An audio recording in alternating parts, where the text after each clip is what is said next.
BNP ঘোষিত ২৩৭ জনের তালিকায় নাম নেই স্থায়ী কমিটি সদস্য সহ বেশ কিছু হেভিওয়েট প্রার্থীর। তাদের মধ্যে আছেন নজরুল ইসলাম খান, সেলিমা রহমান, রুহুল কবির রেজভী, মোয়াজ্জেম হোসেন আলাল, হাবিবুন্নবী খান সোহেল, রুমিন ফারহানা সহ আরও বেশ কয়েকজন। প্রার্থী ঘোষণার বাকি ৬৩ আসনে হেভিওয়েট কয়েকজন নেতার নাম থাকতে পারে বলে দলীয় সূত্রে জানা গেছে। আর এ নিয়ে জানাতে চট্টগ্রাম থেকে যুক্ত হয়েছেন সহকর্মী অনুপম শীল। খুব দ্রুত পদক্ষেপ নেওয়া হলো দল থেকে, বহিষ্কার শোনার পর সেখানকার পরিস্থিতি কি জানাবেন?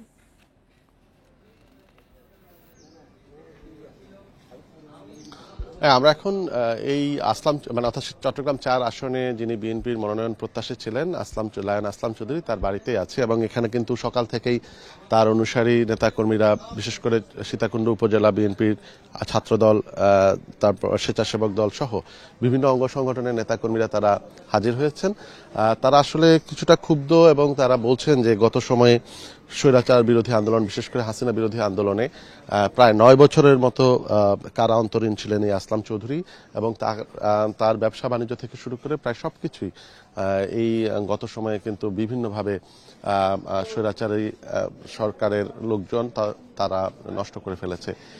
এবং সেই সময়টিতেও এই বিরুদ্ধ সময়েও সীতাকুণ্ডে যে বিএনপিকে সংগঠিত রাখার ক্ষেত্রে আসলাম চৌধুরী একটি গুরুত্বপূর্ণ ভূমিকা রেখেছেন বলেও তারা দাবি করছেন এবং সেই প্রেক্ষাপটে তারা প্রত্যাশা করছিলেন যে এখানে আসলাম চৌধুরীকে এবার ত্রয়োদশ জাতীয় সংসদ নির্বাচনের জন্য বিএনপির মনোনয়ন বোর্ড বিবেচনা করবেন।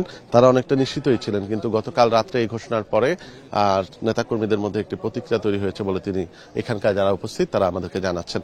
এবং কালকে রাতে আমরা দেখেছি যে মহাসড়কের বিভিন্ন স্থানে সড়কে টায়ার জ্বালিয়ে অবরোধ করে কিন্তু প্রতিবাদ জানানো হয়েছে, যদিও রাত 11টার দিকে সেই প্রায় 3.5 ঘন্টা থেকে 4 ঘন্টা পরে সেই অবরোধ প্রত্যাহার করে নেয় নেতাকর্মীরা। তো বিক্ষুব্ধ নেতাকর্মীরা এখন আসছেন, যদিও আমরা একটু আগেই আমরা এখানে এসে যেটি দেখেছি যে আসলাম চৌধুরী তিনি নেই, তিনি আনুষ্ঠানিক কোনো প্রতিক্রিয়াও জানাননি। তবে বিভিন্ন সামাজিক যোগাযোগ মাধ্যমে তার পদত্যাগের একটি গুঞ্জন শোনা যাচ্ছে, যদিও এখানে উপস্থিত নেতাকর্মীরা সে বিষয়টি ভুয়া বা সেটি সঠিক নয় বলে আমাদেরকে দাবি করেছেন এবং তারা যেটি প্রত্যাশা করছে যে এই আসনের জন্য বিশেষ করে বিএনপির জয় নিশ্চিত করার জন্য এখানে তার প্রার্থিতার বিষয়টি কেন্দ্র থেকে আবার পুনর্বিবেচনা করা হবে এবং সেক্ষেত্রে তাকে হয়তো প্রার্থী করা হবে।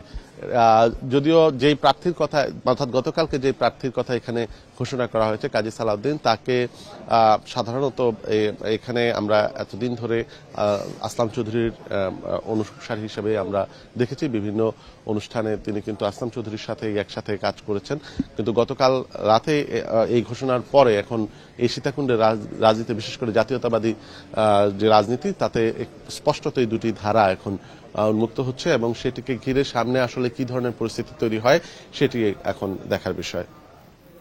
মনোনয়নকে কেন্দ্র করে সহিংসতা এবং বহিষ্কারাদেশ নিয়ে জানাচ্ছিলেন অনুপম শীল।